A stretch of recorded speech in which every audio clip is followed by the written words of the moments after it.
이준석 전 국민의힘 대표가 예고한 대로 오늘 오후 탈당을 공식 선언하지만 한동훈 비상대책위원장은 만류하지는 않을 것으로 보입니다.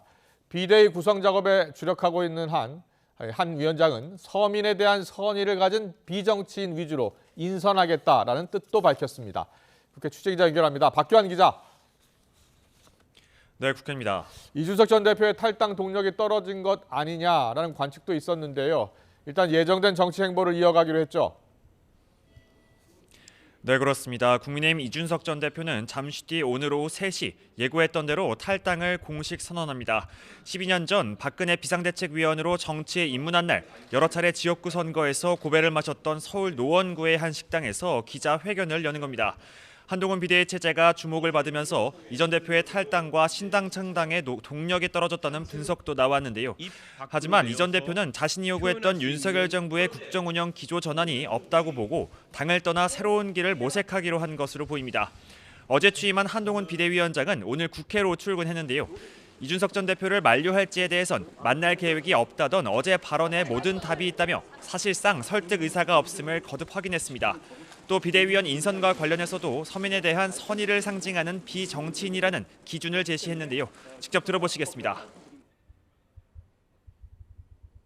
동료 시민에 대한 선의를 가진 분들을 상징하는 분들을 모셔야 한다고 생각합니다. 당연히 비정치인 위주입니다.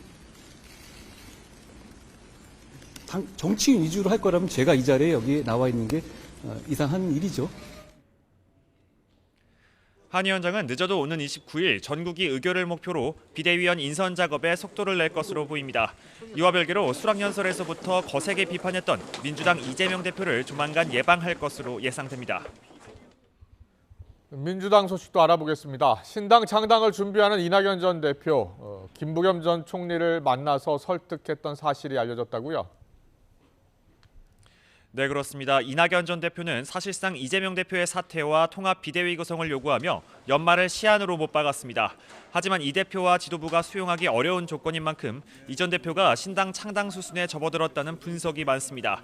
실제 이 전 대표 측 관계자는 다음 달 창당을 목표로 여의도의 사무실을 물색하며 당면 공모 등 실무 작업을 진행하고 있다고 밝혔습니다. 이 전 대표는 이번 달 초 삼총리 연대설의 한 축인 김부겸 전 총리를 만나 자신이 대권과 당권을 포기할 테니 합류해달라고 설득까지 한 것으로 확인됐습니다. 당내에선 이낙연, 김부겸, 정세균 전 총리를 내세운 통합 선대위 체제와 비명계 공관위 위원장 인선을 통합 방안 등이 거론되고 있는데요. 비명계는 그러나 공천권 없이 선거 결과의 책임만 회피하는 꼼수, 장식품에 불과하다며 평가절하하는 분위기입니다. 여기에 여당발 쇄신 압박까지 가해지는 상황에서 이재명 대표는 내일 정세균 전 총리와 만납니다. 다시 한번 통합을 강조하며 협조를 요청할 것으로 보이는데 내일 회동 결과가 민주당 통합과 분열의 분수령이 될 것이란 전망이 많습니다. 오늘 국회에서는 김홍일 방통위원장 후보자에 대한 인사청문회도 진행되고 있는데요. 어떤 내용들이 나왔습니까? 네, 오전 10시부터 시작된 김홍일 방송통신위원장 후보자에 대한 인사청문회는 지금은 잠시 정회됐습니다. 오후 2시 10분부터 오후 질의가 재개되는데요. 여야는 오전 질의에서 김 후보자의 방송정책 관련 전문성과 과거 도덕성 논란 등을 두고 치열한 공방을 벌였습니다. 민주당은 김 후보자에게 망 사용료에 대한 의견 등을 질의하며 검사 출신 김 후보자에게 방송통신 관련 전문성이 부족하다고 잇따라 지적했습니다. 여당은 이에 대해 정당인 법조인이 방통위원장을 역임한 전례가 있다면서 방통위원장의 업무는 방송통신에 대해 법과 원칙으로 판단하는 영역에 있다고 엄호했습니다. 오늘 청문회에선 또 김 후보자가 지난 2007년 검사 시절 BBK 주가 조작 의혹 사건을 수사하며 이명박 전 대통령을 무혐의 처리한 것을 두고 여야 간 공방이 벌어졌습니다. 직접 들어보시겠습니다. 명백하게 부실 수사인데 왜 이때 수사하지 못했습니까? 무능하신 겁니까? 아니면은 봐주기 수사하신 겁니까? 후보자가 2007년도 당시에 수사했던 BBK와 2018년도 BBK는 똑같은 BBK 사건이라도 완전히 초점 자체가 본질적으로 다른 사안인 것이죠. 그렇습니다. BBK는 그건 별도 회사의 주가 조작 사건이고 거기.